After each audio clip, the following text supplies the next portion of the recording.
হে নারায়ণ, মধুসূদন, তুমি এই বিপদ থেকে উদ্ধার করো। 2-1 মিনিট মাত্র বাকি। এমন সময় তার শালা ছুটতে ছুটতে এসে হাজির। চিৎকার করে বললে, আজকের গল্প প্রবোধ কুমার সান্যালের লেখা পূজা কনসেশন।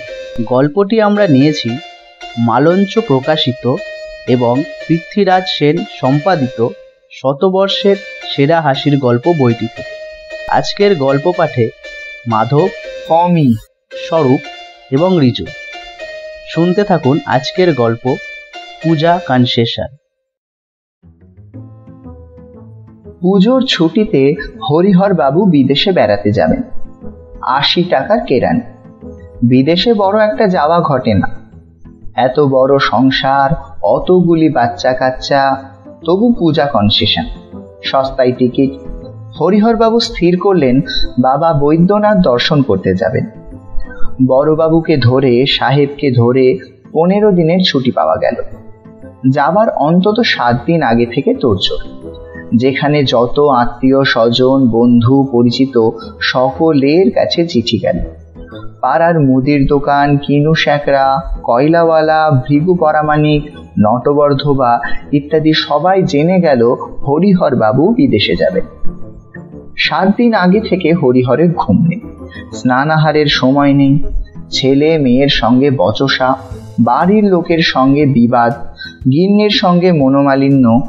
তার কারণ তারা নাকি এত বড় একটা কাণ্ড কারখানার দিকে যথেষ্ট মনোযোগ দিচ্ছে না।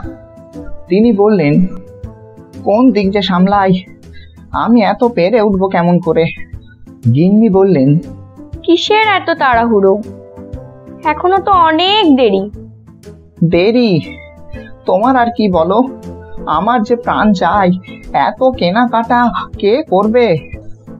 কিসের কেনাকাটা? শোনো কথা। বলে হরিহর বাবু মেঝের উপরে বসে পড়লেন। তিনি একে মোটা মানুষ, এত বড় ভুঁড়ি। গত বছরে অসুখ থেকে উঠেছেন, তার উপরে এই পরিশ্রম। মেয়ে মানুষ, ওরা কি জানে কতটুকু ওরা বোঝে? ওদের সাধ্য কতটুকু? যা করে সবই তো এই শর্মা। হরিহর বাবু বললেন, তোমার মতন কুঁড়ে হলে আর রেলগাড়িতে উঠতে হচ্ছে না। এই বলে তিনি আবার ছুটলেন। পথ দিয়ে ছুটতে ছুটতে চললেন। চীনাবাজার থেকে ছেলে মেয়ের জুতো, হাওড়ার হাট থেকে সস্তায় কাপড়, মুরগিহাটা থেকে গায়ের জামা, চাঁদনি থেকে 2খানা বিলেতি কম্বল, মোটঘাট, বাজার, চুপড়ি, চাঙারি সব শুদ্ধ প্রকাণ্ড এক বস্তা তিনি এনে হাজির করলেন।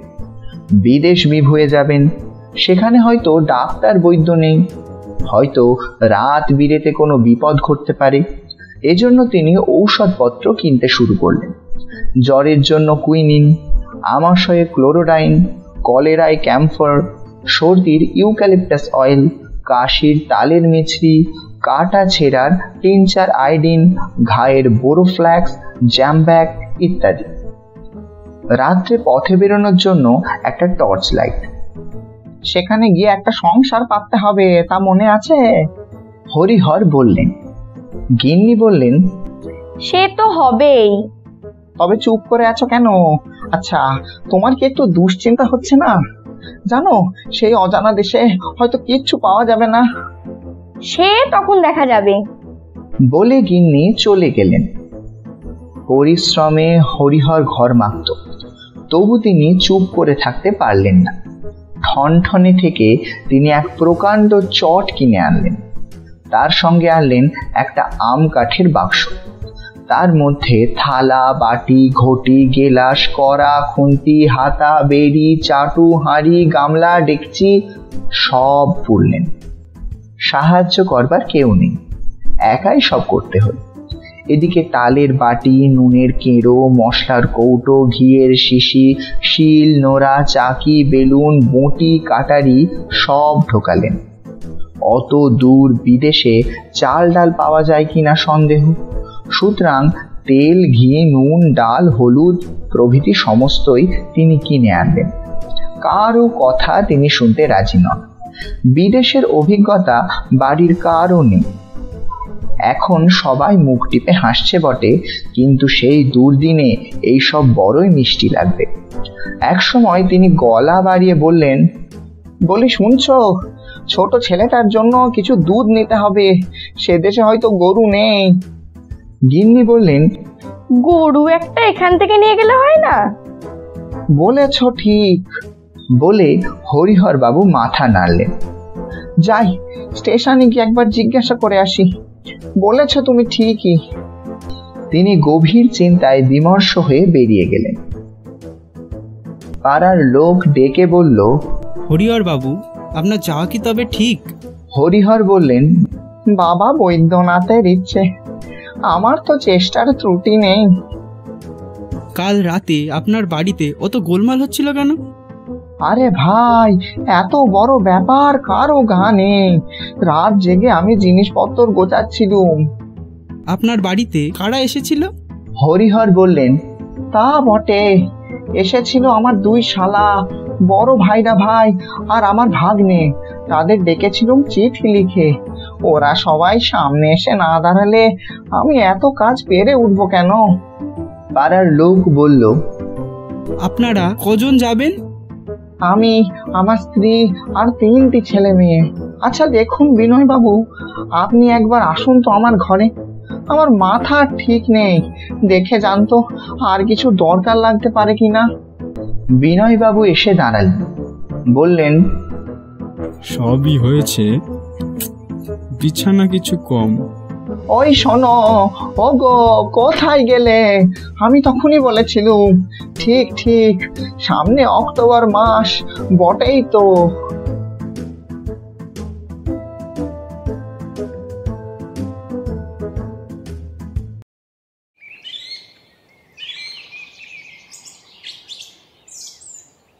সেদিন সমস্ত দিন হরিহর বিছানাপত্র গোছালেন।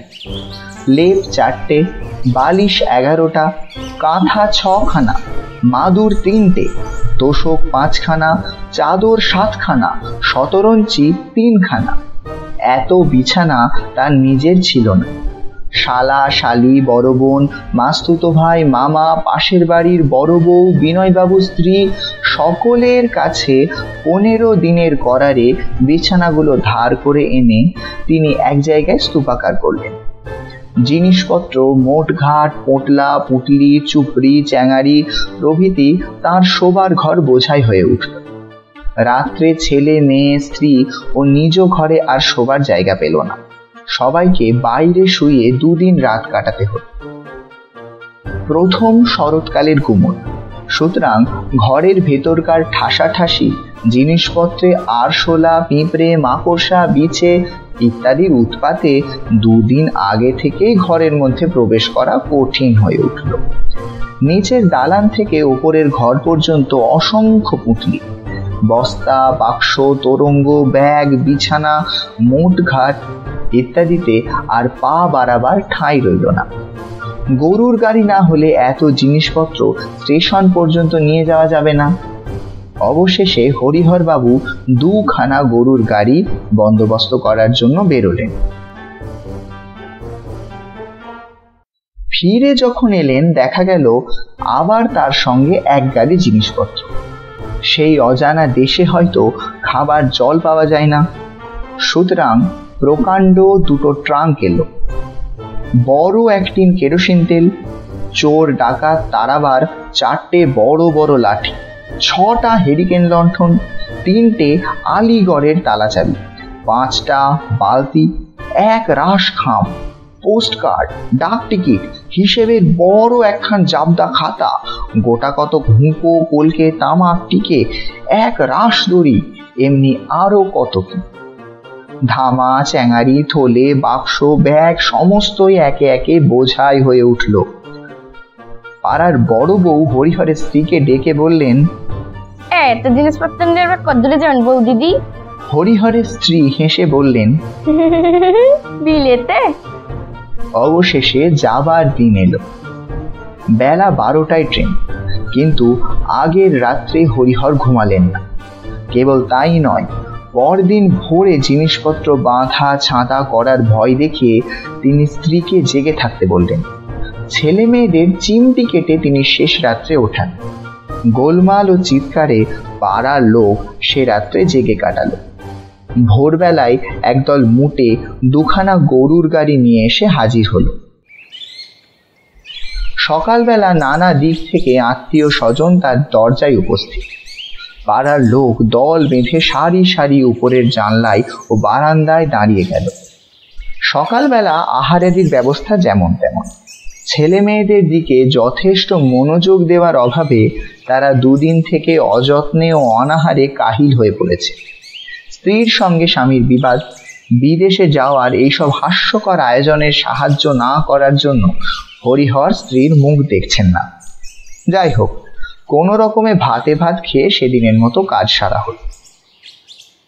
কুলিদের সাহায্যে বেলা 9টা নাগাদ হরিহর দুখানা গরুর গাড়িতে জিনিসপত্র গুছিয়ে নিয়ে 33 কোটি দেবতাকে প্রণাম জানিয়ে কপালে দইয়ের ফোঁটা এঁকে সিদ্ধিদাতা গণেশের চরণ সেবা করে জয় দুর্গা শ্রীহরি বলে যাত্রা করলেন। যাবার সময় তার ছোট শালাকে বললেন, আমি স্টেশনে গিয়ে জিনিসপত্র বুক করব, তুমি ভাই গিয়ে সকলের টিকিট কাটবে।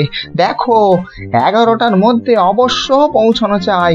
পূজা কনসেশনের ভিড়, দেরি হলে আর জায়গা পাবো না। কালীপদ বললেন, কোনো ভয় নেই, আমি ঠিক নিয়ে যাব, আপনি যান।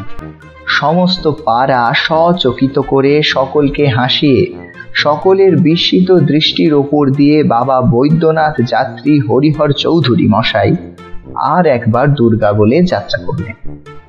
আর আমাদের হরিহর বাবু সেই সকল জিনিসপত্রের ওপর বসে তার নতুন কেনা গরুর গলার দড়িটা ধরে বসে রইল। গরুটা চলল গাড়ির সঙ্গে সঙ্গে। স্টেশনে এসে দেখা গেল গাড়ির 2 ঘন্টা দেরি। জিনিসপত্রের যথারীতি বিধি ব্যবস্থা করে হরিহর এক জায়গায় তার স্তূপাকার মালপত্রের পাশে এসে বসলেন। কদিন থেকে পরিশ্রমের শেষ নেই, রাত কাটে জেগে, তার উপর মোটা মানুষ, এদিকে উপবাস চলছে। ক্লান্তিতে হরিহরের চোখ ঘুমে জড়িয়ে এল। তিনি একটা বড় মোটের গায়ে হেলান দিয়ে চোখ বুঝলেন। গাড়ির তখনও অনেক দেরি।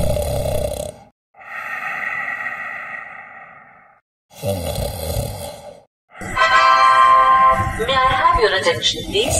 Train number 37814 down Bardhaman Howrah local is arriving on platform number 3.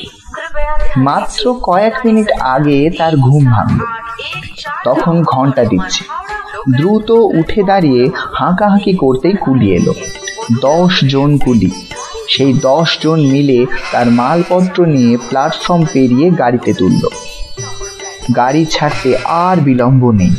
কিন্তু কই তার স্ত্রী, ছেলে মেয়ে, তার শ্যালকরা, তারা সব কোথায়? হরিহর আকুল হয়ে এদিক ওদিক তাকাতে লাগলো। হে নারায়ণ, মধুসূদন, তুমি এই বিপদ থেকে উদ্ধার করো। 2-1 মিনিট মাত্র বাকি। এমন সময় তার শালা ছুটতে ছুটতে এসে হাজির। চিৎকার করে বললে, আপনি কি করছেন? নামুন নামুন, এটা তারকেশ্বরের গাড়ি, শিগগির আসুন, আর সময় নেই। দেওঘরের গাড়ি আর মাত্র 3 মিনিট, আসুন, শিগগির আসুন। পাগলের মতো হরিহর প্ল্যাটফর্মে ঝাঁপ দিলেন। কুলি, কুলি, শিগগির মাল নামাও, এই কুলি, কুলি। আবার জিনিসপত্র নামাতে হলো। 15 জন কুলি, 15 টাকা বকশিস। অনেক ভাঙলো, মচকালো, নষ্ট হলো, চালের বস্তা ফাটলো, তেলের টিন ফুটো হলো, জলের কলসি ভেঙে ছত্রখান হলো। দেওঘরের ট্রেন ছাড়তে তখন 1 মিনিট বাকি। ছুটতে গিয়ে বেচারি হরিহরের কাছা খুলে গেল। সেই অবস্থায় উদ্ভ্রান্ত হয়ে উন্মত্ত হয়ে তিনি গাড়ি পর্যন্ত এসে পৌঁছলেন। কুলিরা তখনও জিনিসপত্র এনে পৌঁছাতে পারেন। শ্যালক কেবল একটা বিছনা ও একটা কাপড়ের সুটকেস হিঁচড়ে এনে গাড়িতে তুলে দিল। স্ত্রী স্বামীর হাত ধরে গাড়িতে তাকে তুলে নিয়ে বললেন, মরণ তোমার, সব থাক, তুমি উঠে এসো। গাড়ি ছেড়ে দিল। হরিহর ফ্যাল ফ্যাল করে গলা বাড়িয়ে চেয়ে রইলেন। শ্যালকের হেফাজতে সমস্ত মালপত্র প্ল্যাটফর্মে পড়ে রইল। গল্পটি যদি ভালো লেগে থাকে তাহলে শেয়ার করতে পারেন আপনার কাছের বন্ধুদের সাথে। আর এরকমই ইন্টারেস্টিং আরও গল্প শুনতে আমাদের চ্যানেলটি সাবস্ক্রাইব করে রাখুন। ধন্যবাদ।